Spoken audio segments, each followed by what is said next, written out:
Ladies and gentlemen, we are here live at the Chug Life podcast in Springfield, Illinois, with our buddies in Almaculate Conception.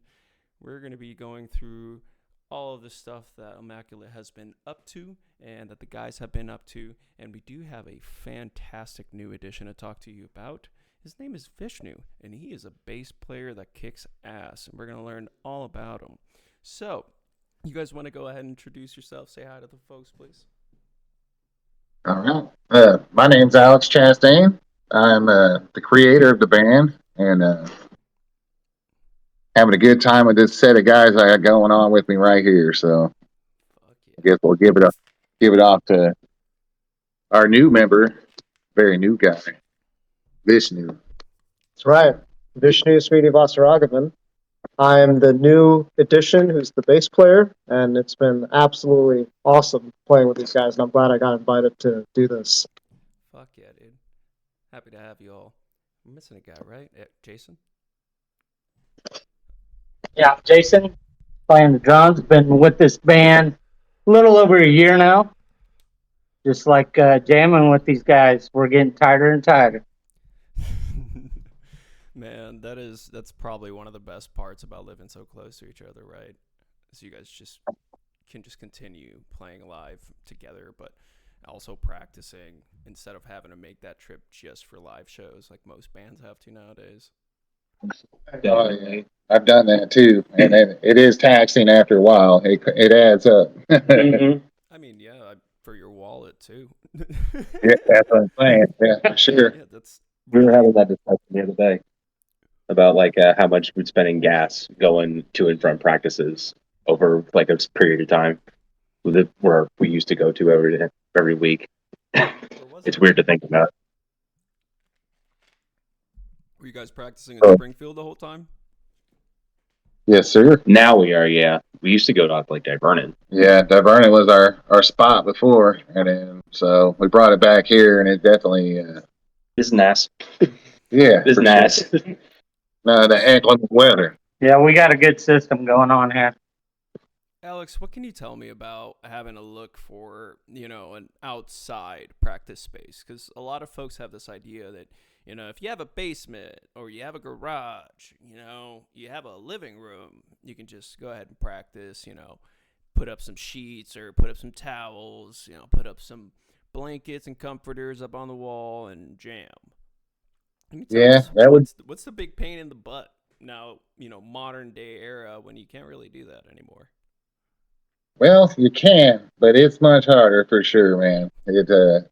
Luckily, we have a drummer that has his own place to practice, and typically that's what you want to do is find a drummer. He's got his own place to jam, and generally he doesn't want to move all of his stuff every time. So you guys just go to him. You know. Go to the kid, yeah. Don't Said- make that man break It's his stuff easier, down. it's easier on me. I don't think I've ever met a drummer that wanted to move their kit. I don't think that's a thing, bro. You got to work with what you got in That's that just regard. exactly where I need it to be able to play. Plus the system that we have going on here. We have no amps. Everything's done DI, and Whoa. yeah. everything runs through either a headphone amplifier or a Behringer P16. And so it's the only thing you hear are the drums out loud. Hmm. So are My you guys ears are very padding the thankful. room, or I mean, what can you tell us about what this room is? Is it padded? Do you have foam? No, we this is actually a trailer in the middle of a trailer park, and the drums take up one room, and everybody else is in another room, and we all have headphones on, and it runs through a digital mixer that runs through a computer, and we can hear each other, and we can adjust what we want to hear in our own ears. We have all our own in-ear systems, Wow, and it's a real nice system. dude, that is incredible. That is probably one of the most unique things I've heard a band do. I'm not even gonna lie. I've heard, obviously there's some bands that I can think of, that the arena bands and some of the kind of like the club bands that I have worked with prior. That's one of the things that they do is all use in-ears and have that basically do it how they do it live, essentially, just without the amps. Yeah. And I've never, honestly, I've never thought of doing that personally, or I've never thought of telling people to do that, or I've never even considered it, honestly, because that's such a crazy idea, you guys. Holy shit, that fucking rocks. Like, I'm Well, that's just the way they fucking do it mind these blown, days. dude. Yeah, and then it opens up your practice space a little bit too, so you're not so loud that it drives your neighbors nuts. So You're not blasting your ears out or anything like that. You control what you want to hear. Mm-hmm. And that's also very important, as well, as you want to make sure that you're protecting your hearing. And this comes from a guy that's 50% deaf, y'all. All right? Do not lose your hearing, okay? Do What? not take your hearing for granted. It is one Yeah. of the most important things in life. Your senses are one of the most important things in your life. You need to take care of them. Your eyes, you need to take care of your ears. And one of the most important things, by the way, that I learned, and this has been in the last couple of years, is eye straining. And, that goes for folks like us who are constantly looking at screens, who are constantly on their phones. Most of the time now when you're working, if you're working in a retail environment or in an open business environment, you have LED lights. You have those fluorescent lights. They're huge, bright things that absolutely can have an effect on your eyes. So you want to make sure, just from me to you, from a guy that has, to live with this for the rest of my life, make sure you protect your hearing, y'all. So I'm glad to hear that you guys are protecting your hearing, and that's incredible, man. I mean, who presented this idea? Jason. I already had the system set up for my previous band, and it took many years to get to this point because technology changed and advanced. And when you're in the middle of a trailer park, you can't make all that noise. Mm-hmm. And so you're going to have to figure something out. And this is the system that was developed, and it just carried on to Almaculate. So why? Just curiosity, because I'm initially thinking, in case of noise, are you using the padded cymbals or just your regular cymbals? No, just regular cymbals. Like I said, the only thing that you can hear out loud are the drums, but I do run an EAD system through the drums. And so it has like a little special effect on it that we can hear through our headphones, but you can't hear it out loud. But the only thing that you can hear out loud are the drums. And so it's not so bad. And you haven't had any complaints, no issues? Not so far. Wow, man, Pretty- that's amazing. pretty respectful too. Mhm. Yeah, we usually cut it like that. Yeah. Try not to be an asshole. So You're I'm gonna put up assuming, with it for a while, but just to get more information out about that, I'm assuming you're not doing this past 7 p.m. You are not doing this super early in the morning. You are not doing this for extraordinarily long periods. Is that No, kind of like the well, details of that it? would be wrong. Right. That would be wrong. We don't do it early in the morning, but we try not to practice after 9 p.m. Right. got it. It's the That's kid's awesome. bedtime. Yeah, man. So- Hey, it works. That's really why I have so much curiosity for it. It's a very interesting topic to have an entire band play around neighbors, all right, which is huge, and not have an issue with the neighbors. And on top of that, you have this very futuristic, in my opinion, practice, setup, so to speak, where everything's digitalized. That's fucking awesome. And, shit, dude, props to y'all. That fucking rocks. To quickly get into this topic before I move on, if you guys continue practicing there and you guys do have any issues, what are some of the things that you guys are immediately thinking as a plan B? If you were to tell Definitely other just- people kind of give them like some advice on what to do in case they need a practice spot, what would that be for you guys? Well, I would just go ahead and get an electronic drum set, Fuck yeah. and then that would take care of all the problems. Yeah, true. Anybody else have any tips? Yeah, I mean, if you want to play out loud and have your stuff, all open, a warehouse somewhere, there's places that want to rent out space. Mm-hmm. Just got to talk to the owners and make sure they're cool with that kind of a thing. So you got to check with the rules and regulations. But some places allow it, and it's not too pricey. If you split it between 4 or 5 guys, it's usually not too bad. Yep. So that's what you got to kind of look for, man. There was otherwise you got to go to somebody's house that has a basement. That's kind of. I want to say there's a place in Petersburg. I can't remember. I don't remember the exact name, but I want to say they rent out studio space for stuff like that. They usually have like dance recitals, stuff like that. I want to say it's called Studio on the Square. The more I'm thinking about it, don't quote me on that though. Yeah, people are wanting to pay. Wanting to make money off that free space. Mm-hmm. So. Yep. Oh yeah, there's a lot of rental spots out there that you can find. Not cheap, of course, but not here now. But like I said, is my first thought. Yeah. Between 4 guys, if you both all 4, threw in $50, that's $200 right there. So how bad do you want to play? Yeah. Oh yeah, dude. And one of the things that I'm immediately thinking as well, just to kind of be, I do like to always have pros and cons when I'm weighing a situation, when I'm trying to figure out whether this is something I should do, just to kind of, balance myself out. Because I'm definitely more of always a gung-ho type of guy. If it were always my way, I would do it based off of instinct. And I'm not really somebody that likes to do things off of instinct, not because I don't trust myself, but more so because I think that the more you think about things, the more you can find other options.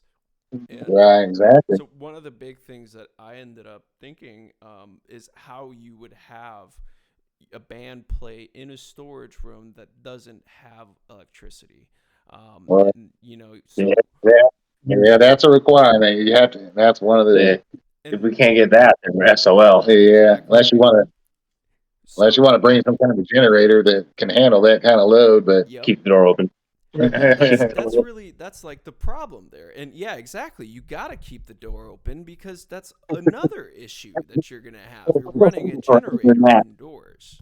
Right. So I would imagine keep the generator outside and, plug everything in. Issue too, right? Exactly. Let's say, how much would let's say Vishnu, what would your amp put out in wattage? And of course, have to be exact, but just general. So my bass head, if I have a single cab hooked up to it, puts out about 300 watts continuous. So that's RMS. And then if I have 2 cabs hooked up to it, it actually shoots up right up to 400 watts continuous. So that's quite a bit of load on it. And the cables are quite thick too, so it's pulling a pretty good current on there too. So yeah, you're gonna need, more than your average beginner size generator to be able to just run that alone. Yep. And fuel. Good God. The fuel. Yeah, you have to, most likely, it's minimum propane gasoline or the dual fuel generators. And so AWOL, I'm assuming that you're also going to be somewhere around the 500 to 600 range, right?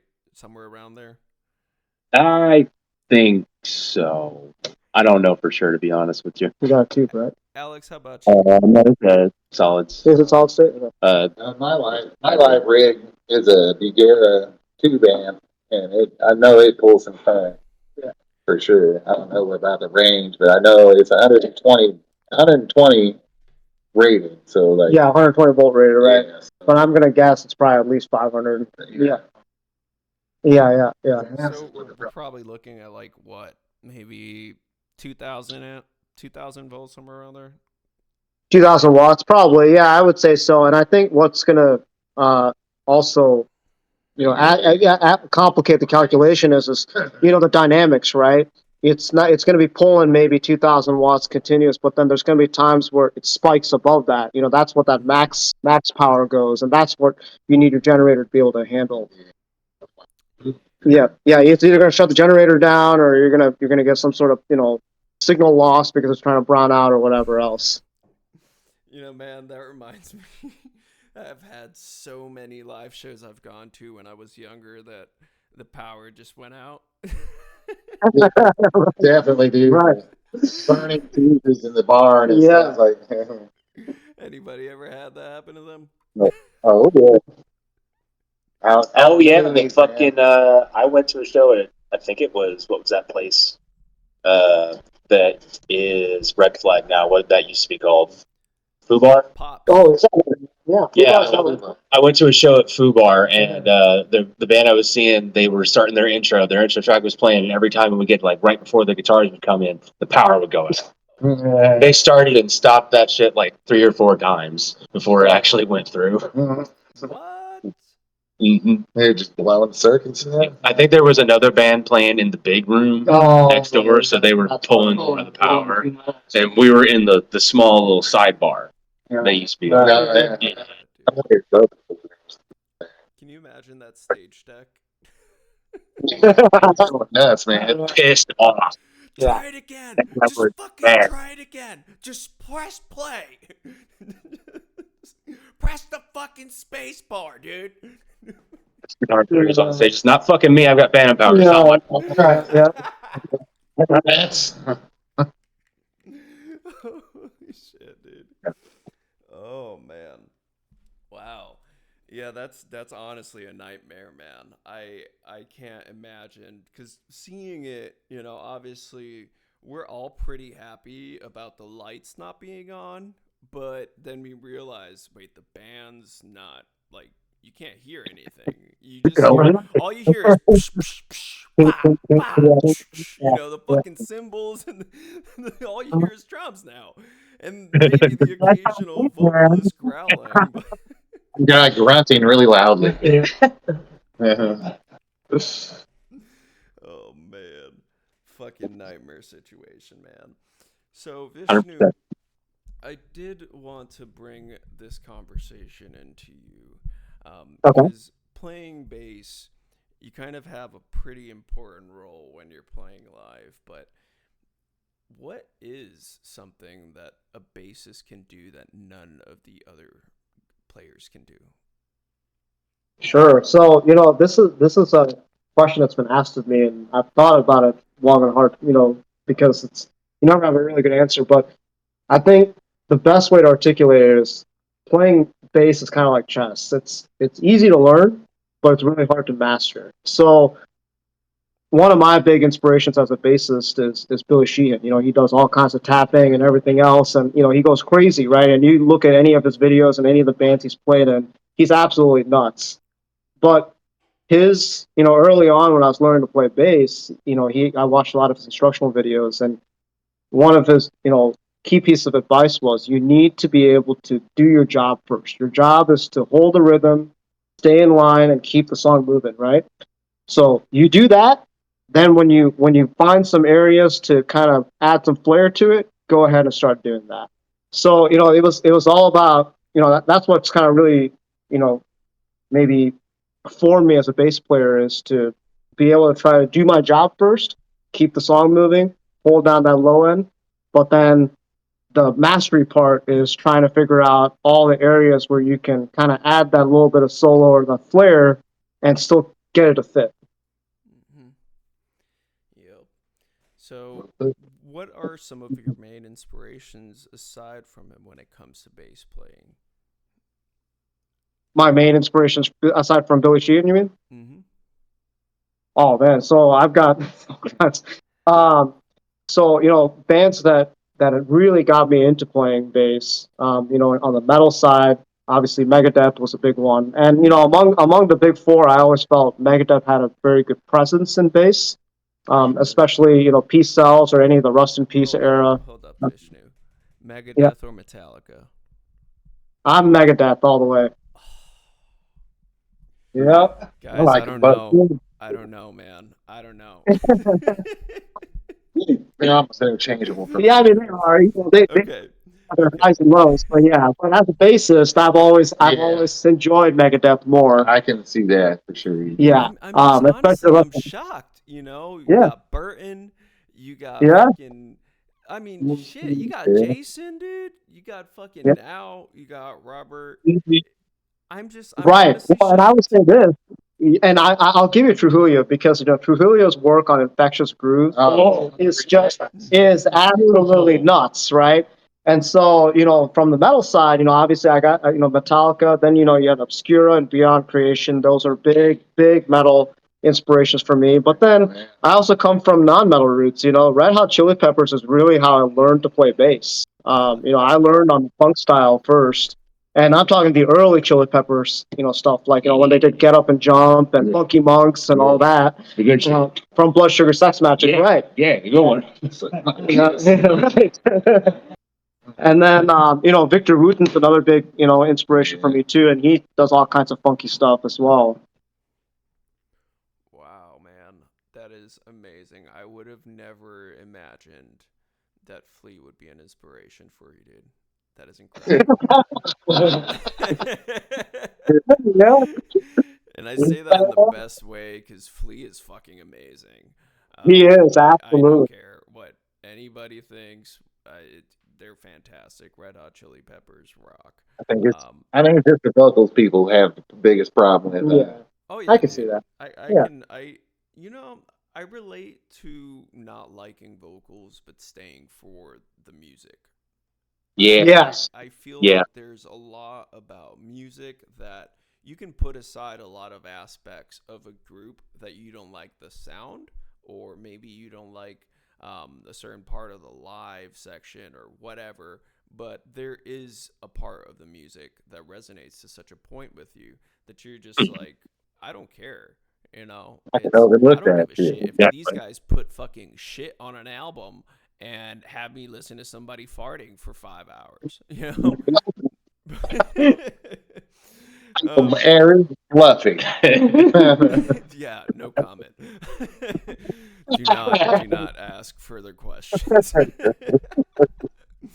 But Vishnu, I'm sure that you're well aware what your name means, or more so who your name comes from, so to speak. Yeah. Could you enlighten the audience for us? Sure. So I'm named after a Hindu god. He's actually the supreme Hindu god, and his role is the divine preserver. Wow. Vishnu, it sounds like you have a good amount of knowledge with the subject. I do actually, yeah, yeah. Would you be able to tell us a bit more about Vishnu and kind of Hinduism? Sure. So in Hinduism, there's actually three main gods. So there's Brahma, the creator, Vishnu, who's the preserver, and then Shiva, who's the destroyer. So that's your three fundamentals. Then Vishnu himself has multiple reincarnations, and I can't remember the exact number, but basically you have multiple reincarnations. And in Hindu mythology, the story goes he was reincarnated every time to defeat a demon. Wow. So there's actually, if you want to think about it, there's probably a lot of actual metal music and lyrics and everything else in Hindu mythology that you could probably use. Yes. I'm sure you can do that with a lot of religion, Yeah. man. Get that. Sounds like our next song. Yeah. Destroyer. Dude, you can get that from a lot of religions, I imagine. Honestly. Definitely. Like, Yeah. There's especially a lot of imagery. Christianity. There's a lot of imagery and all of that stuff. Mhm. It's definitely not all butterflies and flowers and stuff for sure. Oh, no. I mean, shit, there's a lot of brutal killings that happen in the Bible. Right. Absolutely. There's There's one a thing lot one worse as well that happens in the Bible. For those that haven't read it. I myself haven't read it. I will very likely never read it. I got through Genesis. I occasionally, bounce back and forth through some verses, usually in Romans, but a lot of what I believe about religion tends to push me away from scripture and from the church, and more specifically to just focus on myself and kind of my relationship with God directly versus using some, mean or some medium to get to him or to talk to him or Yeah. think about him. Organized religion is, I believe, what you're referring to there. Is like more of a self discovery and personal choice type of thing. So, like, Yeah, no, I agree with that.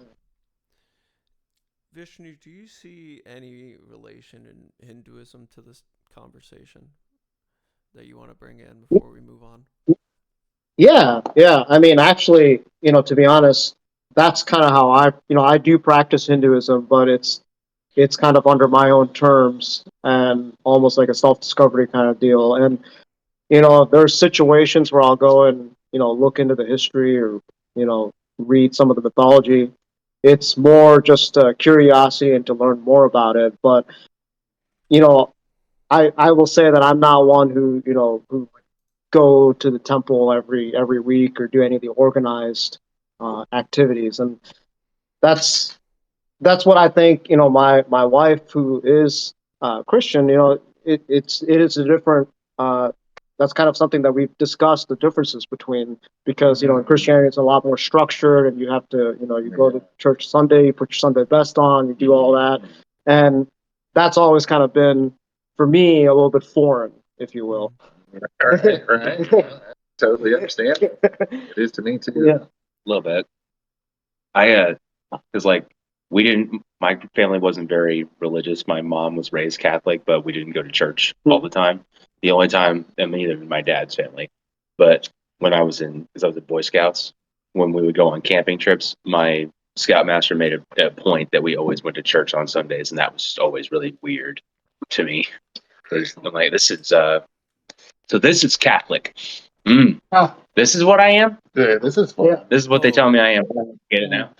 Well, and I'll say this too, growing up, there were so many kids I knew who, they would show up to the, once a month organized, religion thing where like all the different families would get together. I grew up in Carbondale, so all the families would get together and put on this huge Sunday, religious thing. And all the kids would be all dressed up, and they would judge you for not fully dressing up and committing and coming there. But What? as soon as that event ended, every other day of the month, they would be complete assholes and, piece of shits of people. And I'm like, you do not represent any of the values that you supposedly stand up for in the religion. Hypocrite. Right. Wow. So it's always turned me off about that. That's that aspect of it. And you find that in every religion. Obviously, you find that in any organized community, right? You find the good ones and you find the bad ones. Holier than thou. That's it. Everywhere. Yep. I mean, that's if anything, I think that's really the main crux of humanity as a whole, as well as that idea, because I think really, and my main problem with the Bible as a whole is that it kind of carries that, you have a lot of these guys who get to write in the Bible, who get to have an addition into history, who are kings, who are, leaders in whatever, or priests, and they end up, or they have, access to somebody that is writing in the Bible or has written in the Bible. And I just kind of felt like, I've always felt that is just kind of adding to the facade almost that this was God, or that, this was intended to be from God. Yeah, you're right. I mean, it was written by people, and People make mistakes all the time. and it's not, and this is pretty much every religion you find that you can find in the world, right? At the end of the day, you look back to even ancient Egypt, Egyptian history, right? The pharaohs weren't just pharaohs. The pharaohs were god kings. Because if you say that the king tells you to do this or the pharaoh tells you to do this, people are not going to necessarily listen. But if you say God tells you to do this, you're more likely to listen. So, religion throughout history has always been used as another method for control, right? and it's not always. I think there's been times in history where it's been benevolent and you're legitimately trying to improve society. So I'm not going to sit here and just be completely a cynic here, but at the same time, you can't dispute the fact that it has been used for control, and that's every single religion, Hinduism included. Oh, I mean, Vishnu, come on, man. Have you ever heard of the Crusades? Right. I mean, there was a good, I think, 1,500 years or some shit like that. I may be, adding a couple hundred years there, but dude, absolutely. I agree wholeheartedly with that statement. a long time to death, the time of life. There's really just it can really just add as well. You have so many people that do get to write in the Bible, but then you also have the people that are influencing the Bible, writers. And Right. I have the more Christian, taught version of where God was speaking to these people, God influenced these people, God wrote through these people. And I just can't really fathom the idea, honestly. Maybe my faith is too weak. I don't know. But or maybe I'm just too old. I have no idea.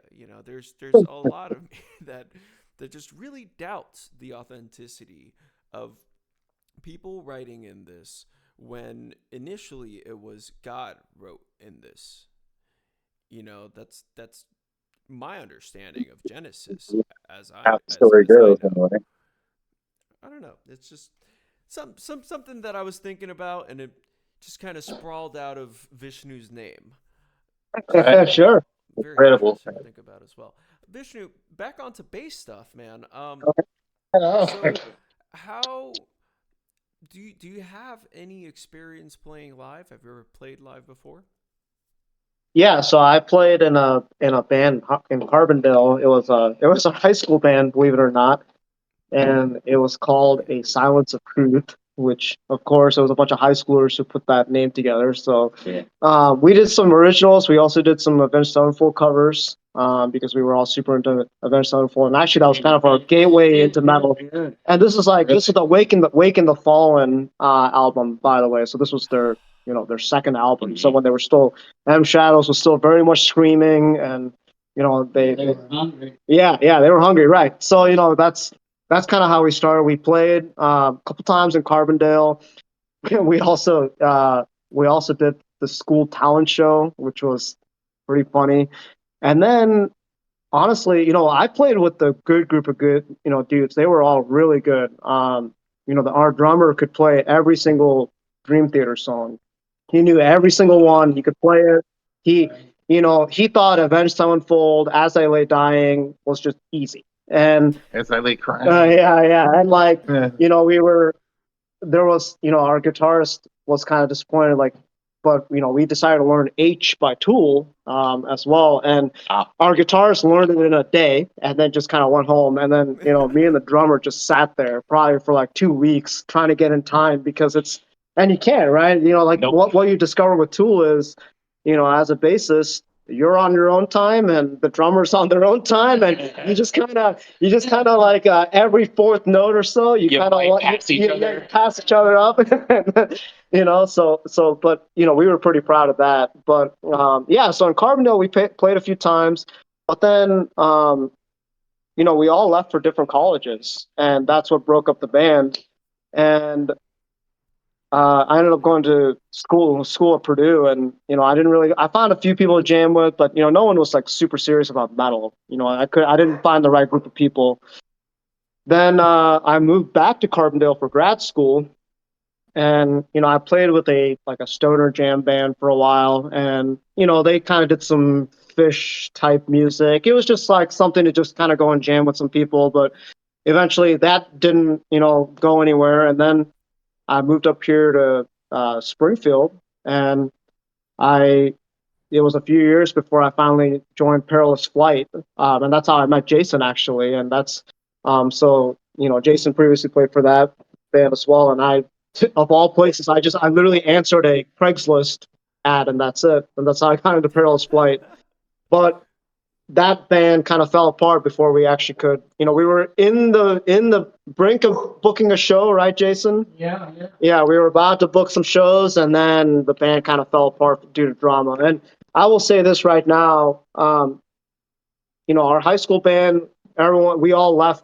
We broke up amicably because we all went to different colleges. But every band I've been in since then, and I'll knock on wood, until now, has been filled with some sort of insane band drama. Like all the stereotypes you hear about, like, just band drama, like every single time it's happened to me. And it's, someone gets mad at someone else, someone slept with someone's girlfriend, something happened, No and the band breaks up. What? Somebody Yep. fucked somebody's girlfriend?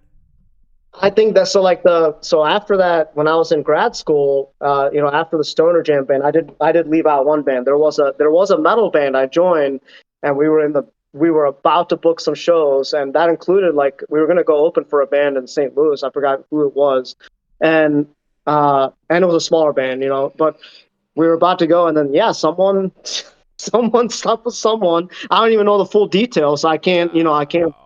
And it just completely, everything went to shit after that. Shit. I don't blame him. Yeah, yeah, Yeah, ain't and no way I'm playing on stage with you, motherfucker. What? right, Kill right. you. And it sucked, right? Because it was like, I think I was at work. I was working part time at Advanced Auto Parts, and I literally get a call from the guitarist, and he was like, "Well, the band's done," and that was it. Wow. And now, bunch of years later, you're in a sick little band in a sick little town, doing sick little Yeah. things, making sick little music. Fuck yeah, dude. No, Shit works no, out. seriously, yeah. And to be honest, It does work. I'll say this, and Jason will attest to this too. At Perilous Flight, at the end of the day, I learned on Chili Peppers. I have like a wide variety of music that has influenced me, but at heart, like metal is my thing. I love metal. And I'll listen to all kinds of different obscure metal, and I was constantly trying to push Perilous Flight to be faster and harder, and that's not what that was. And to be. right, and then finally, when that band dissolved, and then it's just whatever, and I was just kind of playing on, just playing music on my own, kind of, and just writing things. And then finally, when I got in this band, it's like it's great to actually be among other metalheads. And when you're like, well, I think we should go harder here, we should go faster here, it was like, fuck yeah, let's do it, let's try it. I mean, that to me is like a complete. It's like a night and day difference in how you approach music. Well, I knew when Nathan left us as a bass player, I knew who I wanted. I knew Vishnu. This was the gig for Vishnu, and I called him right away, and he says, I can't do it. Because I had a 4-month-old baby. It was not the perfect time. And then months later, called him again, and he says, you know what? I'm going to make it work. And we're so grateful that he's able to make it work with us. Yeah, Fuck yeah, Mhm. dude. Very much. Vishnu, can you tell us some things about being a new dad? Congratulations, by the way. No, a little late, but Thank you. So yeah, our baby's 14 months old, and right now he's in the midst of teething, which any parent will know is like probably one of the worst, because they just cry endlessly, and you're just trying to give them medicine or anything to soothe them to get them to go back to sleep. But otherwise, I mean, I love being a new dad, and to be honest, one of the great parts of being a dad as a metalhead, as someone who likes music, right, is you're slowly trying to indoctrinate them into liking metal. Right? And but I think it's one of those deals, right? There's a lot of studies to show, there's a lot of studies to show that exposing children to classical music, for example, develops their brains in a positive way. Well, when you think about a genre of music that is probably going to be about as complicated, if not more complicated than classical music, and still get the brain to think, it's metal. Metal is one of those genres. I will say that even when I'm listening to metal, yes, there's times where I'll just relax and just kind of let go, but my mind's constantly still trying to analyze the notes, and it's trying to do the math of exactly like what's happening and how are those players playing that. And that's part of the joy of going to a live show, right? Because you want to see how the fuck did they play that? How did they play the song? Like, how did they do that sweep? Whatever, right? Yeah. And so it's so I if I'm even doing if even 10% of that is happening in my baby's brain, then I've done my job. I'm happy. Fuck yeah, man. So since you were mentioning notes, what's it been like learning Immaculate Conception's work? To be honest, it's some songs are easier and some songs are definitely harder. As a bassist, I love the challenge, to be honest, because in Perilous Flight, it was fun. It was all about just kind of jamming out with people again and kind of getting back in time in that way. But with Almaculate, there's a technicality that comes with it too. And I'm not going to say that, I'm such a badass player that I could just do it right away. There's no way. I'm still learning some songs, but it's actually making me a better player. So, having not played in a metal band for so long, I'll still mess around, when I'm at home or whatever. But there's only so much you can do, right? Unless you're actively going out and trying to learn new songs to try to push your skills higher, or you're trying to take lessons from someone to get you to the next level, you're basically going to start plateauing. And so I found myself plateauing where, here was my level, here's what I could do. I was very comfortable with it. But learning some of these songs in this band now, it's pushing me to be a better player. It's pushing me past that plateau that I had, and so I find that to be an extreme positive because it's making me a better player. That's the same way I felt when I joined this band. Fuck yeah. It really pushed me to my limits, to where I didn't think I could do it. But you practice hard enough and commit yourself to it, and it's like it just makes you a better player. Mm-hmm. And Jason, Vishnu was talking about making the music faster or heavier. What's that been like for you as a drummer? Well, drumming for this band it's been challenging because, like I said, I thought my limits with Perilous Flight, and that was it.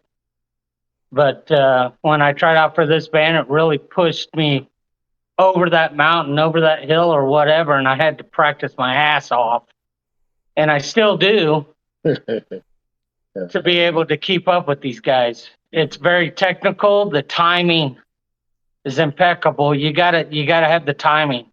We bring him weird fucking riffs, dude. And it's just it's crazy shit, but I love it.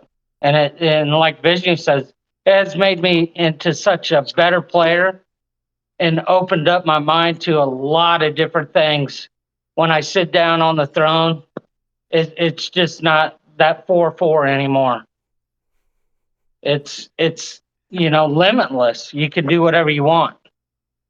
Right, and I'll also mention too on the timing side of it. When I learned some of these songs, I remember how fucked up it was to learn H by Tool just because of the weird timing, but I felt so accomplished after I learned it.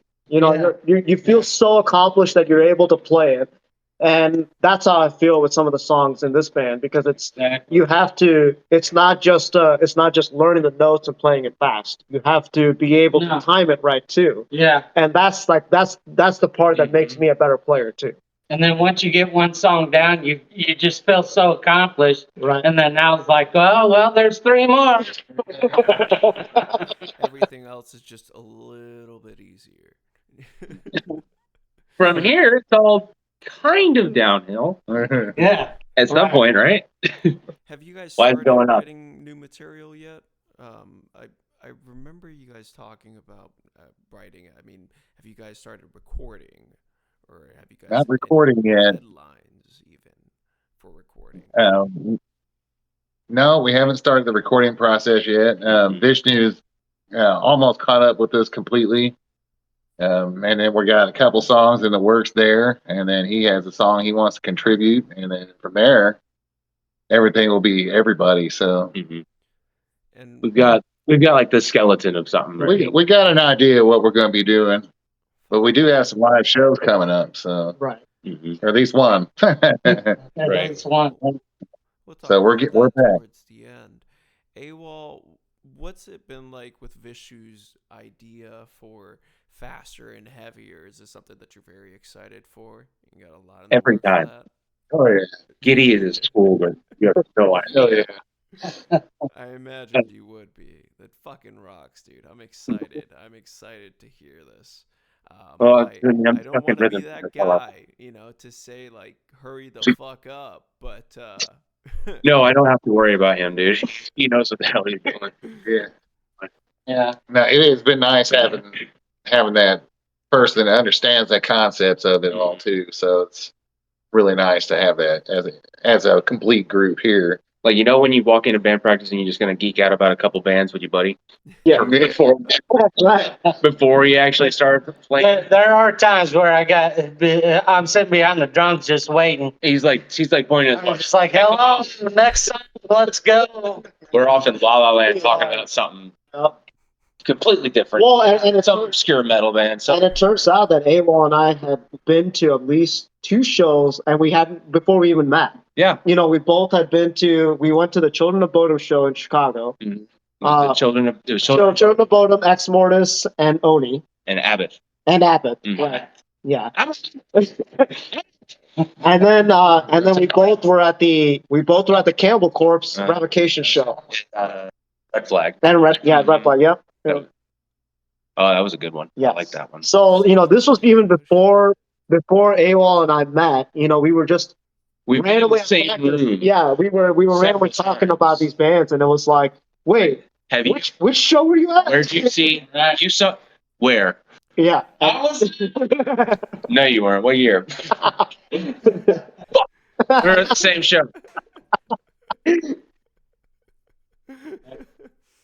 Oh man, that's fucking awesome, dude. That's the best feeling ever. It's happened to me a few times. It's tough. Star-crossed lovers cross paths.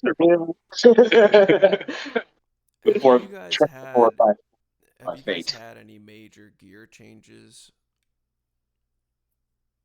or any additions? Nothing crazy. A couple new guitars. That's about it. Yeah, new guitar. Ooh.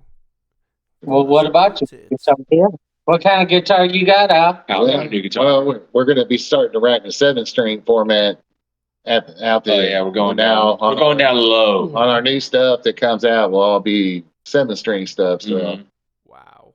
It'll be chunky. It'll be fat. we're going to have some chunkiness, some quick stuff, some groove, some technicality. It's like a mix. Fuck yeah, dude. That sounds awesome. Man, I just can't fucking wait. I've previously said you guys are one of my favorite bands in Springfield and around this whole area as a whole. Aside from Polterguts, they're close second, first. You guys fucking rock. Yeah.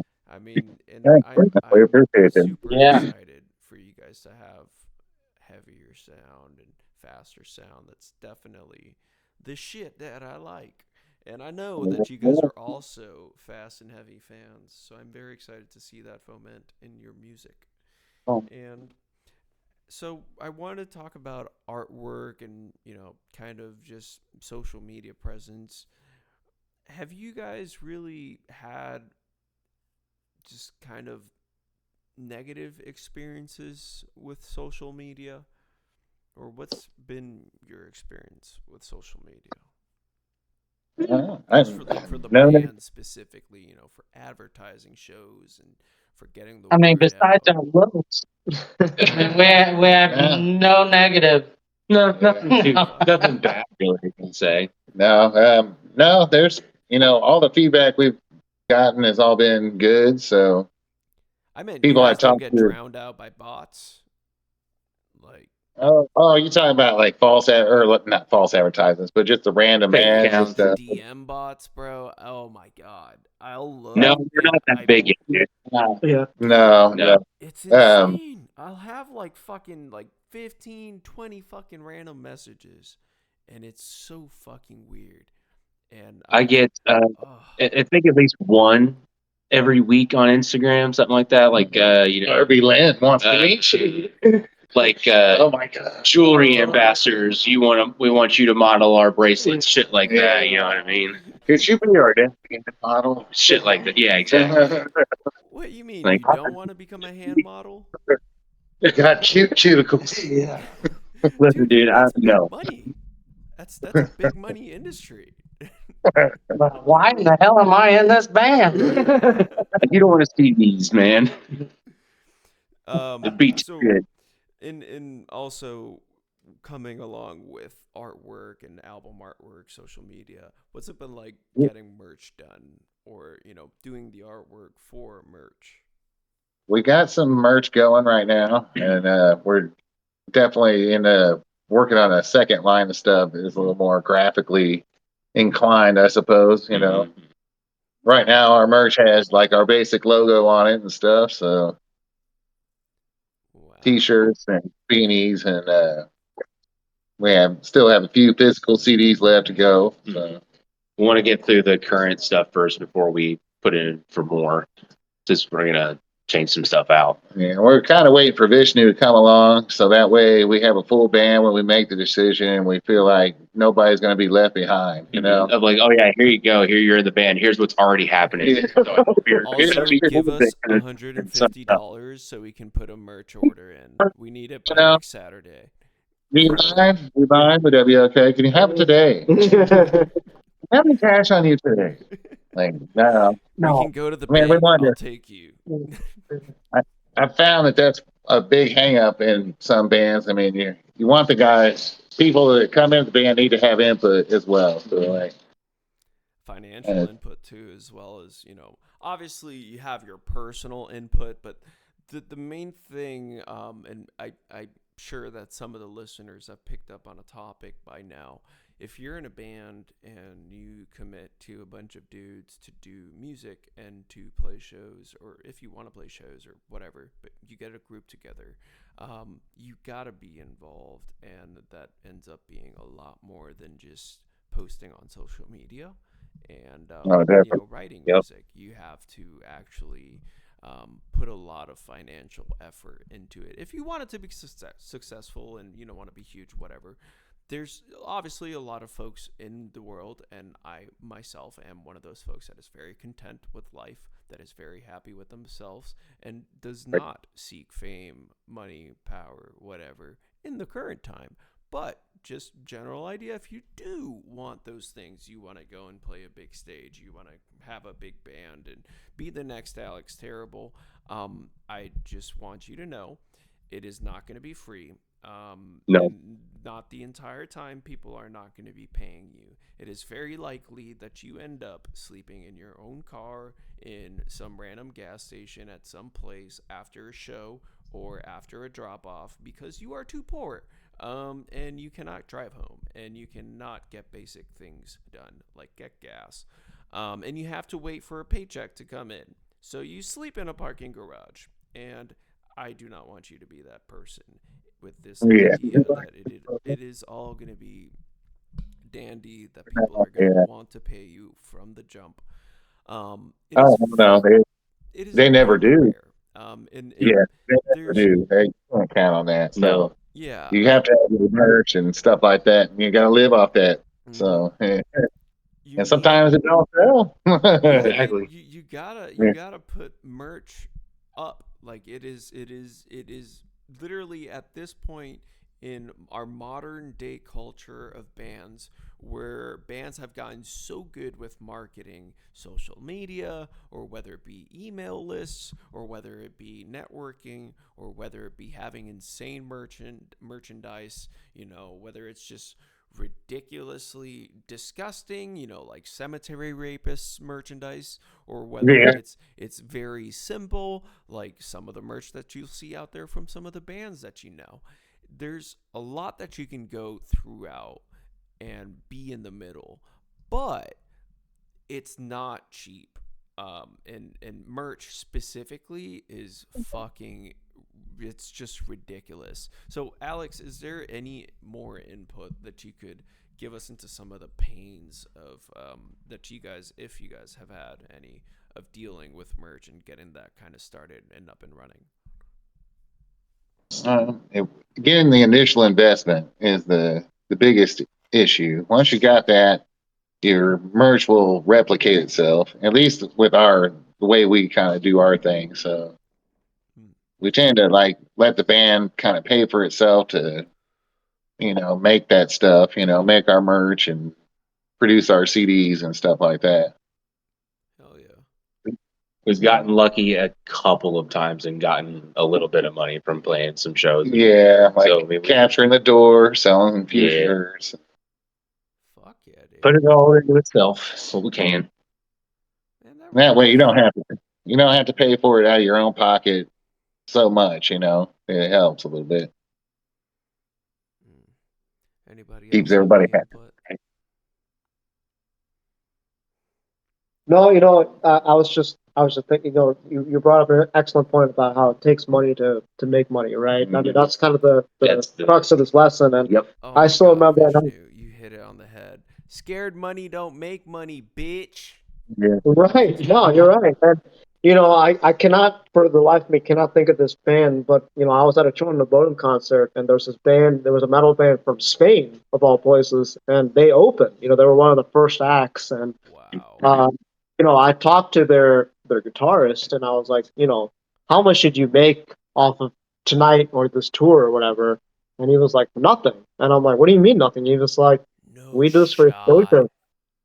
No, we did this for exposure. We have to put up all the money ourselves for traveling and everything else, and that's how it works. Yeah.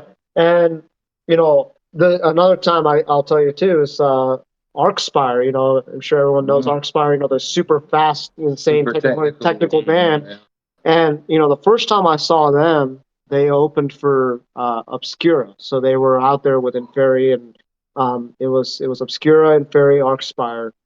And there's one more band in there too. But I remember after the show, they literally piled up in like a 15 passenger Ford van, and who knows, they may have slept in that van that night. They're from Canada, and that's what they drove down, and that's it. And Wow. it was good to see after about, like, I think it was about 2 years, I went and saw them again, and this time they were headlining a tour, and they had upgraded their accommodations and everything else. So I was like, all right, these guys actually made it.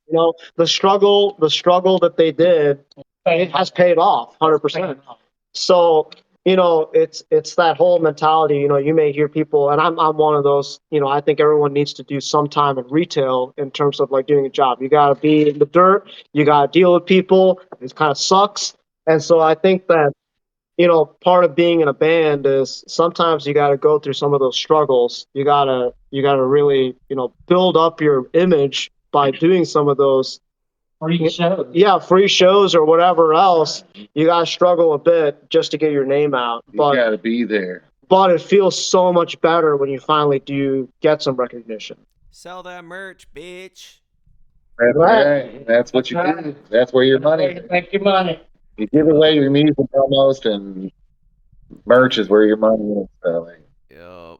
That's what I was fucking thinking with that Spanish band, dude. I was like, there's no way that they go through a tour with just expenses. Their merch sales must be fucking nuts being with Children of Bodom. Oh my God. So yeah, exactly. But I'll tell you what, I mean, really Astronomical, hope dude. so. I mean, Well, the problem good is sign for us. these days these venues want to take so much. They want to take a percentage of your merch sales these days, that's true. and so you're not making what you think you should be making because these people want their free money. Yeah, I'm gonna be honest with you, Jason. I don't think venues are gonna be taking merch sales They- from an opening band on a package. I would They- assume that They contract do. might just be what? They do it. For some venues It's do it. crazy. Get the fuck out of here. If you're on a big tour or whatever, So that's Yo. they're taking money from everybody. Oh my It's, god, dude. I thought it was it's just the ridiculous. fucking headlining act. Holy shit. No, it was some of the opening acts too. And in fact, I think I read on, I forgot what, it was probably Metal Injection or something. One of the bands was straight up selling their merch outside of the parking lot because they were like, there was no rules against it, and then you can't take a cut. what I would do. I would definitely, That's the way. yeah. There's no way. So at the back of the corner. They're just making it harder and harder for bands to be a band and be able to make a living off playing music and making music. They're making it harder. Yeah, I mean there's tons of shit. I'm not going to lie with you, Jason. I think personally it's a lot more complicated with that. I see a lot of the sides when it comes to putting on a show, owning a venue, increasing costs for packages, increasing costs for just rent and for because these places most of the time they're renting, and some of the spots might get lucky and own, but I don't know. I imagine most of them are renting, and that shit increases, and I don't know. I just feel like yes, Yeah, granted, I'm not defending fucking merch cuts. Right. All right, no, fuck merch cuts. Go and sell the shit out of your fucking car or the van or the bandwagon. Just sell it outside in a fucking parking lot, dude. Fuck them. What I'm saying is, shit is incredibly expensive nowadays. I've gotten, dude, a package. I received an offer, about a couple of weeks ago for a package that I had received an offer for a couple years ago. And granted, it's a couple of years, sure, but the price went from, I think, a couple of years ago, it was just them, and it was $200. And this tour with 3 other bands was $1,600 to $1,800. Yeah. And it was just, I was fucking mind blown. I mean, dude, we've put up a couple of grand before for a show, but putting up a couple of grand for a package before I've even, dealt with anything with the venue. Like, I haven't even talked about rental fees with the venue. Like, we didn't even. Right. I'm now looking at a $30 ticket because some jackass sitting in a computer in Virginia wants to make a fuck ton of money off of these guys. And Yep. dude, it's just mind blowing to me, man. Okay. I'm coming from the part where when I do my booking, I pay the bands and that's it. And if we do work with or for other people, we don't expect money. There's some specific scenarios in Chicago where I've done work for commission, but this because that shit's fucking annoying, dude. Like working with these big venues and like doing all this emailing and shit, and like I have to be very precise about my fucking wording, or Yep. I just look like a jackass, or I just look fucking amateurish or some shit. Yeah, And exactly. dude, it's just like shit's changing so much and so fast, but I'm also enjoying the aspect that we are not where we were 2 years ago as a booking agency. It's just I'm saying this to bring up the fact that shit is just in the music industry and live music. It's just accelerating so fast. Like, we have Sleep Token now just having all of their fucking tickets just botted and just scalped. And just I did shit Yeah, like that is just exactly. That's insane. it's becoming common. Like you Yeah. have almost It's a not just affecting the deluge. Swifties. It's And not Yeah. just that them. just that increases the price of the tickets. And it's just like, I mean, Who's isn't that scalping? Yeah. You know what I'm saying? But now it's legal. Mm-hmm. Who's getting all that excess money? It's just insane. Yep. Have you guys had any time to check out anything about AI recently? What are some of your thoughts about that? I think it's cool. They can do a lot of cool stuff with it.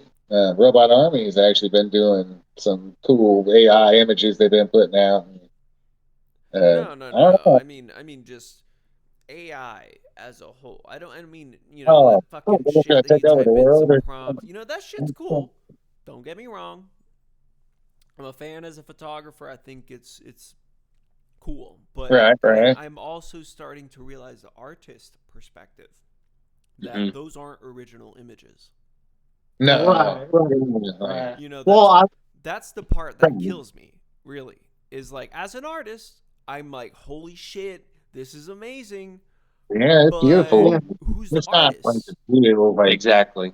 It's not With that me. whole thing, I've actually like it's kind of weird because I've almost I guess subconsciously made a more of a point to follow a lot more like actual artists on Instagram yeah. lately, and instead of just like seeing AI ones everywhere. So it's every day it's just like different drawings of these Yeah. horribly morbid looking yeah, things. Oh my god. Fuck yeah. Yeah. And there's a charm to a drawn picture. That, Oh, they're gorgeous. like well, and They're I'd so say good. I'd say it's the same for music too. And I mean, do I think that I can 100% be replaced by some AI bassist? Yeah, probably. They'll probably hit every note Fuck every time no. and do awesome. No But shot. well, you're not a drummer. It's not. Yeah, It's not. No shot. I want Yeah. to argue that. I absolutely want to argue that, Vishnu, because yeah, I believe that AI cannot be assimilated into people. I believe that AI cannot take over what humans do by any means. I believe it can make it better a little bit. It yeah. can help a little bit, but I do think that there's so many limitations that we're not going to realize until we're balls deep into having AI integrated into everything and anything, and then realizing, oh shit, this only just kind of helps me figure out maybe a little bit more of things. Maybe it helps me react faster because things are more streamlined. I just don't see the really the positives to having something that's super integrated into your everyday life and anything that you do and any decision that you make, but it doesn't really do anything that you can do. If you were Well, to so tell it, wash my dishes, it's not going to wash the dishes. right. But if you have, maybe in a typical like fucking futuristic house scenario where everything is computerized and digitalized, sure. But I don't know. Most of us live in not that. So that's more so where I'm thinking. You kind of you're singing to the chorus. So you're singing the chorus to me. I mean, I'm a paranoid guy in general. I mean, I hate, I'm now I went back to a flip phone. I mean, it's a smart flip phone, but like still, Oh my but like god. I mean, it's still like, I'm very much I'm a Luddite, I guess some would call it. I still drive an old ass stick shift car. I don't want something that tracks me at all times. I know, my phone. I don't keep my location on. And I know they can still track my location, but they're gonna have to freaking triangulate 3 towers to do that. Let them do it. At that Vishnu, point, let them do the work. So like, I'm like completely, I'm with you on that, and it's, let me guess I'm what against the phone you have. integration of what? Let me guess what phone you have. All right, Can you open it into a larger screen? yes, Is it a fold? yeah. It's not the fold. It's the one that still goes small. So it's the flip phone. It's the. You want me to tell you? Yes. All right, it's a Samsung Z Flip. Yep. And my front screen is programmed so I can still text people back with T9 Word. Oh my god, Vishnu. What do you mean? It is not any better, my guy. It's the same thing. No, I know. My point is that, look, like I hate how like I agree with you on that. I mean, if I could go back to my old ass flip phone that like doesn't have any Yeah. smart features, I would do that. But you can't do that anymore. You can't even find a plan that takes Wait, that really? anymore. No. They don't. They just straight don't make. Like, they don't make. They dropped the Obama phone when Trump got Yeah, in. they still make them. There's a couple of companies. There's Yeah, but a like, few. Okay. but the $20 I'm paying per month right now, like, you are not gonna find. I mean, yeah. Hell yeah.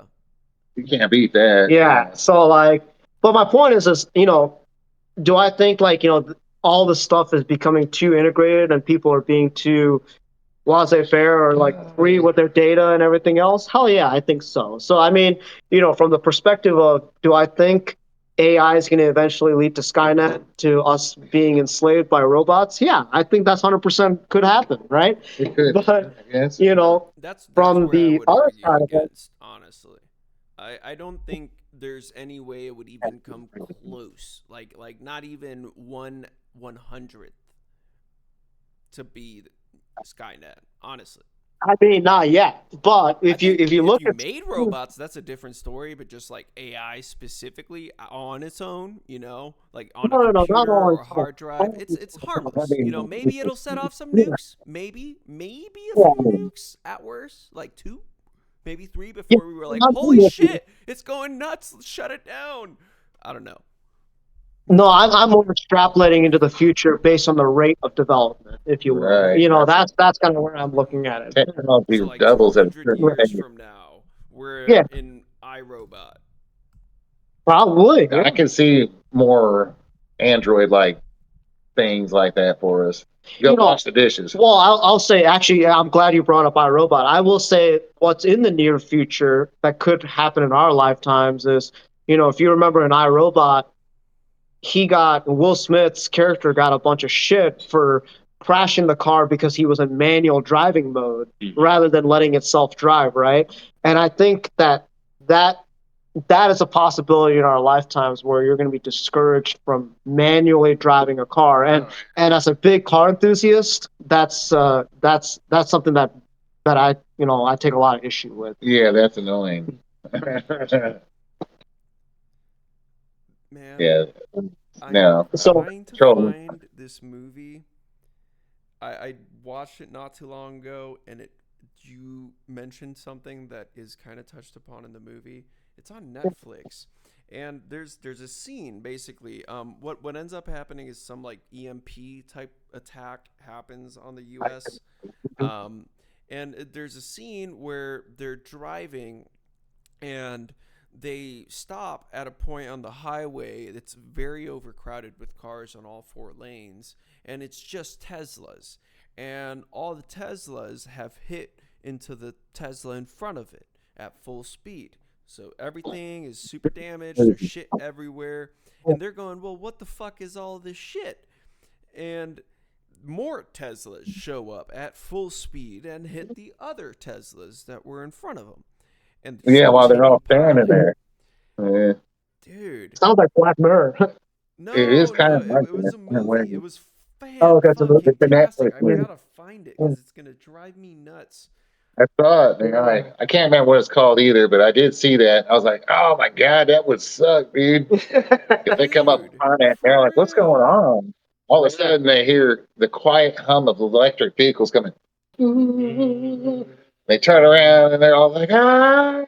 Well, and on that point too, though, like, from the AI driving side, I know we're like in some crazy sci-fi rabbit hole right now, but the other side of it, even in iRobot, they brought this up, right? The car, like a robot made the decision to save him over the young girl. And so a lot of talks when you look at about logic of AI and everything, especially on self-driving cars, is if the robot AI or whatever program makes a calculation that killing you is better for the greater good, will it just kill you? It probably will.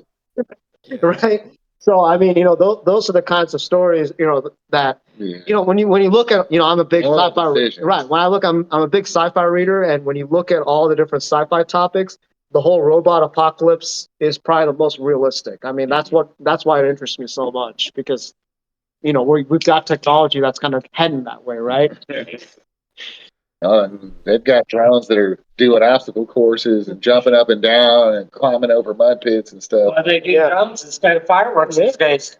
Well, they got actual robotic Shows. drones. Yeah. They look like That's nuts. There's some that can open fucking doors and shit, dude. Yeah. Right. Yeah. Right. And they're armed to the teeth. Man. Yeah. Armored as well. So I wouldn't say armed. I would say armored. I don't think this thing's gonna be walking through your house with a Glock anytime soon. I think it's mostly in realistic that's usage. what we have now. Wait, it has a gun?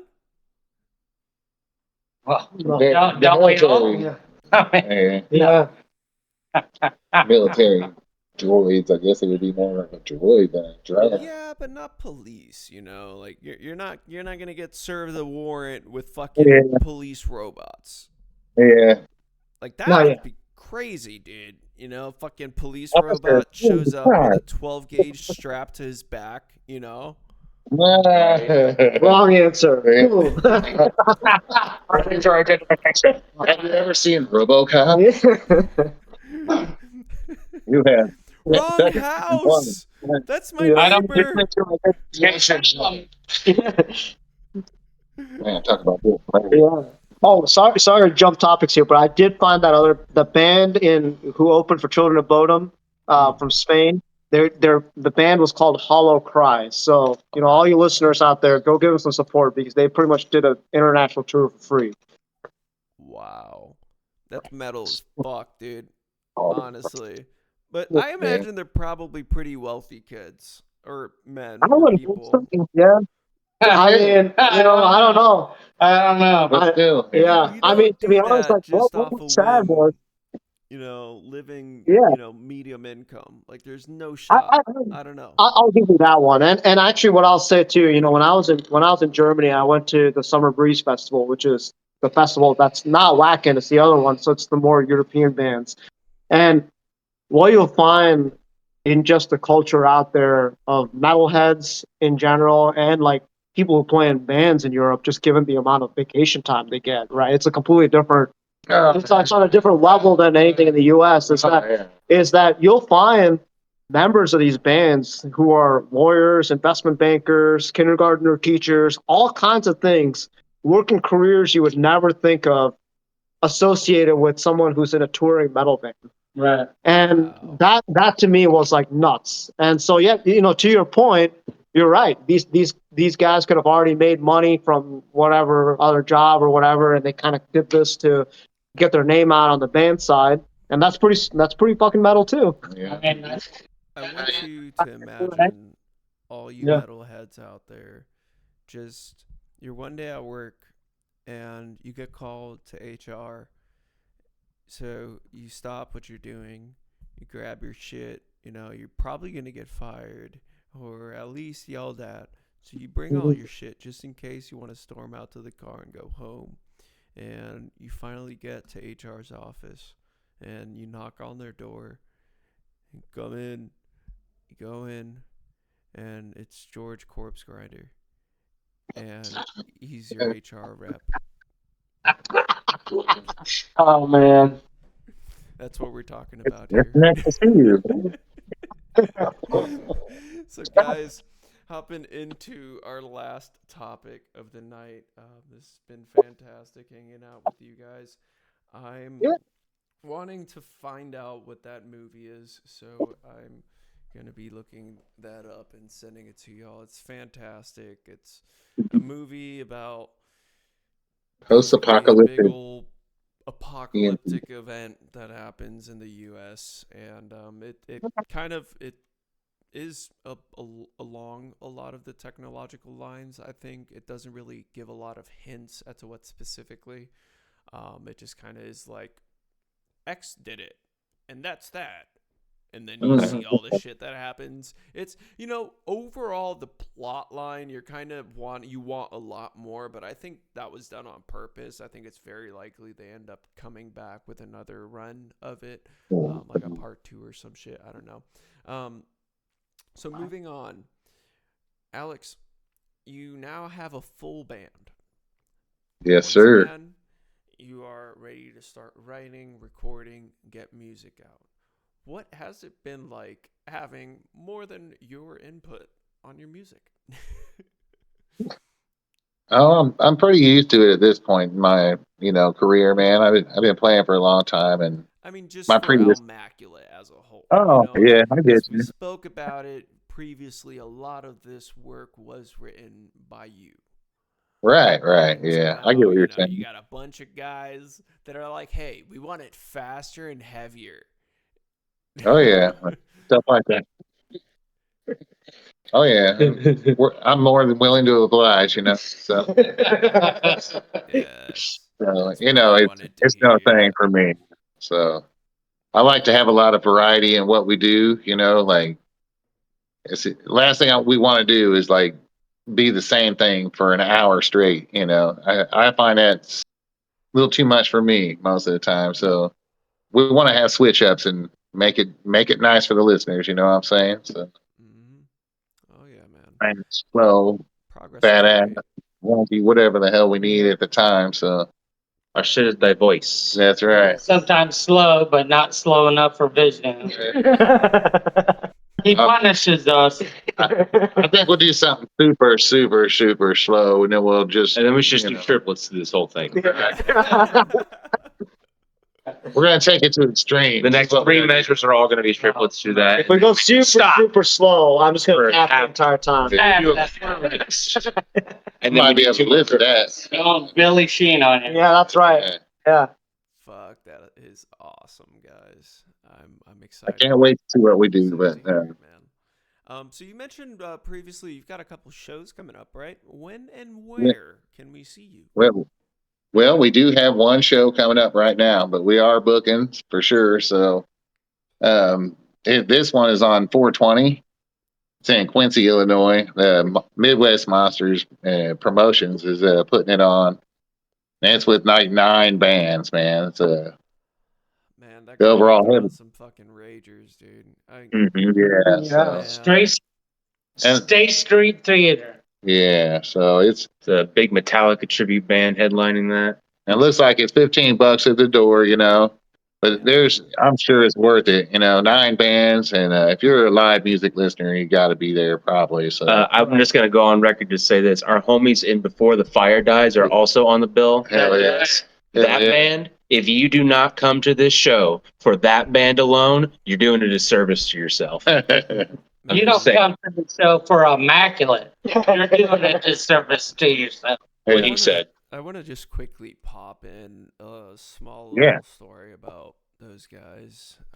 Beyond the Fire Dies was one of the, I think, or before the fire. sorry, before. Good God. Yeah. Really high. Sorry.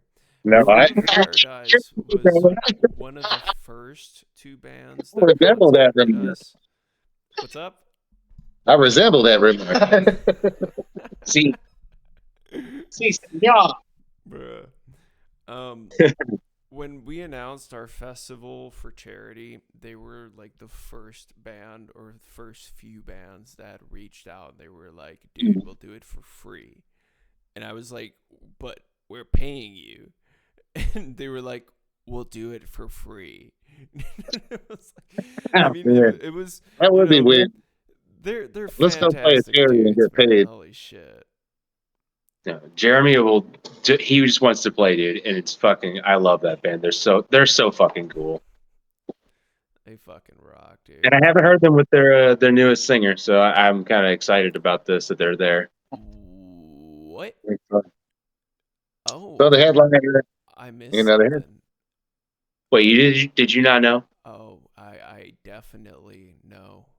No, I'm Wait, so out of the you know loop. that? Oh boy. Okay. All right. I'm gonna tap in once I'm off the line with you guys. Oh man. Their You'll original singer fill Josh. me in. not the You'll singer. fill me in Yeah. when we get off the line here in a There you bit. go. All right. Man, this has been an absolute pleasure hanging out with you guys. For those of you listening, make sure to go and listen to Almaculate Conception right now. And are you guys on all Right streaming now. platforms? Yep, Spotify and iTunes and all I think Rumblefish and there's a host of them. And if you're a Luddite like me, you can still get a CD because that's what they gave me. They gave me a CD to listen to. Oh, thanks, y'all. I think the check CD's the 'em out. best way. CD's available Yeah, CD. because everybody's got a CD player in their car these Well, I still do, actually. Yeah, Thank you. well, me too, but while supplies last. Screenshot. Wait, he Five has a minutes CD something player like in that. his pocket right now. I wish I had that long of a CD player, man. Yeah. yeah, This man. Fool. Oh yeah, the Discman. That's right. the Yeah. Discman, old That's Tom right. Schultz You from got the Boston. You got the Walkman, 30 dude. second anti-skip. Dude. God. Wow. Memories. 45 or 64. Fucking hell. Oh, wow. Like Oh, watching two man. grass. That's just giving me so many memories, dude. Fucking Which walking I around. will say I- too. I do love Tupac. Someone left a Tupac CD in my Here's a CD can of changer worms. on the Volvo wagon I bought, and after I put subs in my car, man, it was perfect. Like, I think Nothing that beats person Two loves you, Live man. Crew. what's up? That person definitely loves you. That's Oh yeah. that might be like a secret admirer. Like Sure. if I were to reach out to like a lover or something, like that's probably how I do it. I just like leave them Metallica's Black Album on the hood of their car. It's like, it's like a sticky note. It's my phone number. Yeah. Call me maybe. all right. I'll see myself out. All right, brother, man. We appreciate Yeah. the time to talk to us, dude. Yes, Man, thank you guys for sliding through. Thank you to everybody listening. We have recently hit a huge milestone of 500 plays on the podcast, and I'm just fucking mind blown, dude. I would have never imagined fucking having one or two. So this is great. You guys fucking rock, and thank you for listening and for checking us out, and check out the bands that we bring on and the folks that we bring on. It's the whole point of this. It's the only point of this. Go and listen to their music. Check them out on Facebook. Check them out on Instagram. Check them out at anywhere that you can. Plug into your local scene and stay plugged into your local scene. This is Michael Vega with the Chug Life Podcast. I love you all. Thank you for listening. You guys fucking rock.